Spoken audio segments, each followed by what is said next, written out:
like a Hellcat.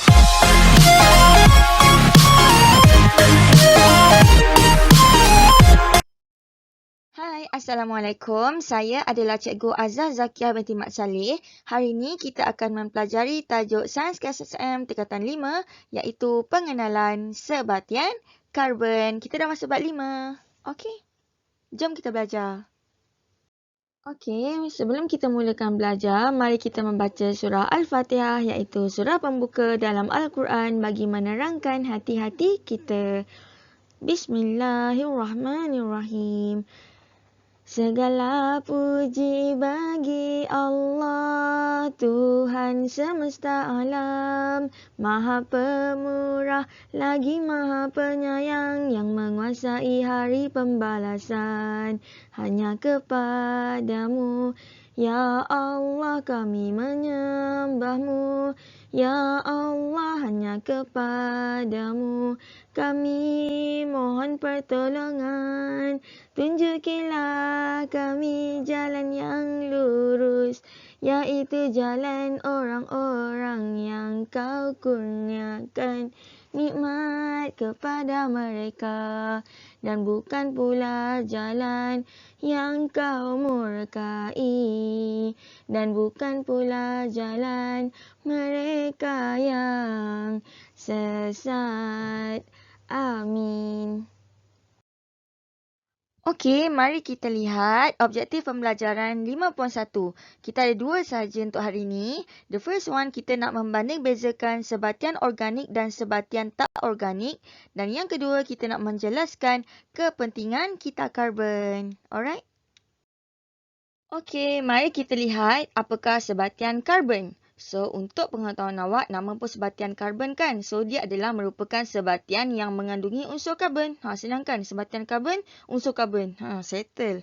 So, dia ada dua tau sebatian karbon. The first one, cikgu ada sebatian karbon organik. Dan yang kedua, cikgu ada sebatian karbon bukan organik. Apa beza dua-dua ni? Okey, kalau awak nak tahu, sebatian karbon organik adalah berasal dari benda hidup. Kalau bukan organik, dia adalah berasal dari benda bukan hidup. Alright? Okey, kalau tak faham, kita try tengok contoh. Okey, yang pertama, contoh organik, cikgu ada petroleum. Apa yang awak tahu pasal petroleum? Petroleum kan sinonim dengan Petronas. Dia adalah minyak kan. So, kenapa cikgu kata minyak ni adalah organik? Kenapa cikgu kata minyak ni benda hidup? Minyak tu minyak lah kan. So, sebelum awak nak cakap minyak tu minyak, petroleum ni diperbuat daripada apa? Awak tahu tak petroleum yang Petronas ambil tu, dia diperbuat daripada apa? Ya, betul. Dia adalah diperbuat daripada haiwan yang mati. Haiwan-haiwan ni hidup tak? Ya, haiwan ni adalah benda hidup. Sebab tu dia dipanggil sebatian organik. Boleh? Okey, yang kedua, cikgu ada sutera. Apa yang awak tahu pasal sutera? Sutera ni awak tahu baju kan? Kenapa cikgu kata baju ni benda hidup pula? Ya, kenapa? Ya, betul. Kerana sutera diperbuat daripada apa? Yes, dia diperbuat daripada ulat sutera. Kalau ulat sutera ni, ulat ni hidup tak? Ya, dia adalah benda hidup. Sebab tu nama dia organik. Okey. So, yang ketiga, cikgu ada arang batu. Kalau petroleum diperbuat daripada haiwan yang mati, awak rasa arang batu diperbuat pada apa? Yes, dia adalah diperbuat daripada tumbuhan atau pokok yang mati. Pokok ni benda hidup tak? Ya, dia benda hidup. Sebab tu dia adalah organik. Okey. Boleh tak sampai sini? Okey, yang keempat, cikgu ada gula. Gula-gula lah cikgu. Kan? Kenapa benda hidup pula? Okey, sebelum tu, cikgu nak tanya, gula diperbuat pada apa? Yes, dia diperbuat daripada tebu. Tebu benda hidup tak? Ya, tebu adalah benda hidup. Sebab tu gula adalah sebatian organik. Sebatian karbon organik. Okey? Dan yang last, minyak kelapa. Minyak kelapa confirm lah diperbuat dari kelapa kan? Kelapa benda hidup tak? Yes, kelapa berasal dari pokok kelapa dan dia adalah benda hidup. Okey, kita tengok contoh benda bukan hidup pula. Yang pertama, cikgu ada kalsium karbonat, batu kapur. Kedua, karbon dioksida. Yang ketiga adalah marmar. Nama pun batu. Batu hidup tak? Tak. Sebab tu nama dia adalah sebatian karbon bukan organik. Senang kan sampai sini? Boleh? Okey, mari kita sambung. Cuba tengok gambar ni. Cikgu ada bumi. Bumi pakai emas. Kenapa dia pakai emas? Yes, sebab PKP. Okey, kalau tengok gambar dekat sebelah bumi tu, cikgu ada carbon dioxide, right? So, kat sini ada carbon dioksida. Sekarang hari ni kita nak belajar apakah proses yang boleh meningkatkan kandungan karbon dioksida di udara. Okey, the first one cikgu ada lembu. Apa kaitan lembu ni dengan karbon dioksida? Yes, kerana bila lembu ni bernafas, dia akan membebaskan karbon dioksida. Samalah seperti manusia. Manusia pun membebaskan karbon dioksida. Okey, cuba tengok ni. Ni adalah pokok. Kenapa cikgu kata pokok membebaskan karbon dioksida? So, untuk pengetahuan awak, pada waktu malam, pokok akan menyerap oksigen dan dia akan membebaskan karbon dioksida. Kerana apa? Kejap lagi kita belajar. So, untuk pengetahuan awak, tiga-tiga ni adalah proses respirasi di mana dia ambil oksigen dan dia akan bebaskan karbon dioksida. So, karbon dioksida pun makin banyaklah dekat udara. Boleh? Yang kedua, cikgu ada, ni apa? Kat sini memang banyak bunyi motor. So, ni adalah gambar apa? Gambar asap kilang, asap kereta. Ni gambar apa? Pembakaran. Kalau perasan semua ni, kenapa ada keluar asap? Yes, kalau keluar asap, mestilah ada proses apa? Yes, pembakaran. Untuk pengetahuan awak, asap akan membebaskan karbon dioksida. So, makin banyaklah karbon dioksida. Kan kereta makin banyak, kilang makin banyak, manusia makin banyak, kan?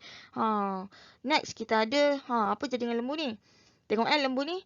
Bila lembu, kesian dia. Bila lembu mati, akan berlaku proses apa? Penguraian di mana mikroorganisma yang menguraikan lembu tadi, dia akan bebaskan karbon dioksida. So, maknanya proses penguraian akan membebaskan karbon dioksida. Makin banyak tak karbon dioksida kita? Ya, makin banyak. So, tetapi Allah ni bagus, Allah ni baik, Allah ni hebat. So, dia telah menciptakan apa? Ya, dia telah menciptakan pokok. So, untuk pengetahuan awak, pokok akan menyerap semua karbon dioksida tu pada waktu siang. Untuk apa? Untuk proses fotosintesis di mana pokok akan ambil karbon dioksida dan dia akan membebaskan oksigen. So, nampak tak? Ada yang keluarkan karbon dioksida, ada yang ambil. Nampak tak dia macam kitaran? Yes, sebab tu nama dia adalah kitar karbon. Boleh sampai sini? Senang kan? So, kita ada 3 proses yang akan membebaskan karbon dioksida dan 1 proses yang akan ambil semua karbon dioksida. Maknanya dia macam kitaran. Okey? Okey, tadi kita dah tengok kitar karbon kan? Tapi kenapa kitar karbon ni penting? Yes, dia boleh mengekalkan keseimbangan karbon semula jadi. Maknanya macam balance lah kan. So, yang kedua, dia dapat mengekalkan komposisi karbon dioksida di atmosfera. So, ada 2 je kepentingan kitar karbon. Senang kan? Okey, mari kita lihat gambar ni. Pada waktu siang, pokok pada waktu siang dan pokok pada waktu malam. Cuba tengok arrow-arrow ni. Faham ke tak? Okey, kalau tak faham, kita cuba tengok ayat ni. Okey, pada waktu malam ada matahari ke tak ada? Tak ada. So, bila tak ada matahari, tak adalah berlakunya proses fotosintesis. Kita tahu fotosintesis memerlukan cahaya matahari kan? So, bila pokok tak menjalankan fotosintesis, maknanya pada waktu malam pokok akan menjalankan proses respirasi di mana pokok pun jadi macam kita, pokok akan ambil oksigen dan pokok akan bebaskan karbon dioksida. Boleh tak sampai sini? Sebab tu kalau pada waktu malam jangan tidur sebelah pokok. Kenapa? Kenapa tak boleh tidur sebelah pokok? Kerana pokok telah membebaskan karbon dioksida macam kita. Dia tak bagus untuk kita. Yang bagus untuk otak kita adalah oksigen. Alright. So, kita tengok balik pada waktu siang. Cuba tengok pada waktu siang pokok akan ambil karbon dioksida dengan adanya matahari untuk menjalankan proses fotosintesis untuk menghasilkan oksigen. Alright, senang kan? Okey, kita sambung lagi dengan, cuba tengok gambar ni. Cikgu ada cahaya matahari, karbon dioksida, oksigen, water. Awak rasa ni proses apa? Yes, ini adalah proses fotosintesis. Okey, cara nak tulis dia adalah karbon dioksida kan pokok serap karbon dioksida kan. Tambah air sikit.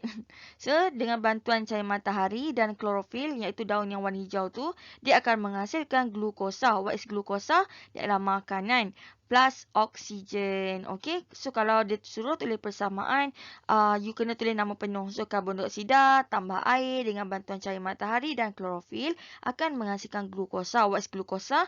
Glukosa adalah makanan dan oksigen. Okey. So, apakah kelebihan fotosintesis? Kenapa Allah cipta proses fotosintesis ni? Yang pertama, dia membolehkan tumbuhan buat makanan sendiri. Okey, nama makanan sendiri dia adalah glukosa. Sebab tu, perasan tak lembu makan pokok? Ada tak pokok makan benda lain? Tak ada. Macam, okey, lembu makan rumput. Ada tak rumput makan McD ke? Tak ada kan? Sebab rumput ni lah makanan. Sebab apa? Rumput ni telah menghasilkan makanan sendiri. Sebab tu bila lembu makan rumput, lembu kenyang. Sebab rumput ni macam makanan. You faham tak? Sebab dia ada makanan sendiri. Dia ada glukosa. Okey, yang kedua, dia membekalkan makanan kepada haiwan. Nampak ni lembu makan dia. Yang ketiga, cikgu ada. Dia boleh menambahkan kandungan oksigen. Kerana apa? Kerana proses fotosintesis telah menghasilkan oksigen. Okey. Dan yang keempat, dia boleh singkirkan karbon dioksida. Maknanya karbon dioksida diserap. So, maknanya karbon dioksida makin sikit lah. Sampai sini faham tak? Saya senangkan pasal proses fotosintesis. Okey, bab 5.1 telah tamat. Cepat kan? So, kita tengok soalan 1. Apakah maksud sebatian karbon organik? Ingat tak tadi? Apa maksud sebatian karbon organik? Yang kedua, apakah maksud sebatian karbon bukan organik? Senang kan? Yang ketiga, berikan 2 contoh sebatian karbon bukan organik. Apa beza? Ingat tak organik dengan bukan organik? Apa maksud dia yang pertama? Okey, jawapan dia adalah ya, sebatian karbon organik merupakan sebatian karbon yang berasal dari benda hidup. Kalau bukan organik, dia adalah sebatian karbon organik. Sebatian karbon bukan organik yang berasal daripada benda bukan hidup. Yes, bagus. Next, 2 contoh. Ingat tak bukan organik? Dia kata bukan organik adalah bukan hidup kan? Apa contoh dia? Yes, you boleh tulis kalsium karbonat atau batu kapur, karbon monoksida, karbon dioksida dan marmar. Okey, senang kan? Okey, mari kita teruskan dengan soalan keempat. Apakah kita karbon? Dan nyatakan kepentingan kita karbon. Okey, kalau soalan tanya apakah kita karbon, nak jawab apa? Ingat tak encircle tadi? Yes, you boleh buat ayat yang dalam buku teks tu. Kita karbon menunjukkan bagaimana unsur karbon di kita melalui pembentukan atau penguraian sebatian karbon dalam hidupan dan bahan organik di kawasan persekitaran melalui proses-proses seperti respirasi, pembakaran, penguraian dan fotosintesis. Okey, soalan 5. Nyatakan kepentingan kita karbon. Kenapa kita karbon ni penting? Awak jangan salah faham Jangan tulis apakah kepentingan fotosintesis pula. Okey, apakah kepentingan kita karbon yang cycle tadi tu? Yes, untuk apa? Yang pertama adalah untuk mengekalkan keseimbangan yang balance karbon semula jadi dan dia boleh mengekalkan komposisi karbon dioksida di atmosfera. Alright. So, cikgu rasa itu saja untuk tajuk 5.1.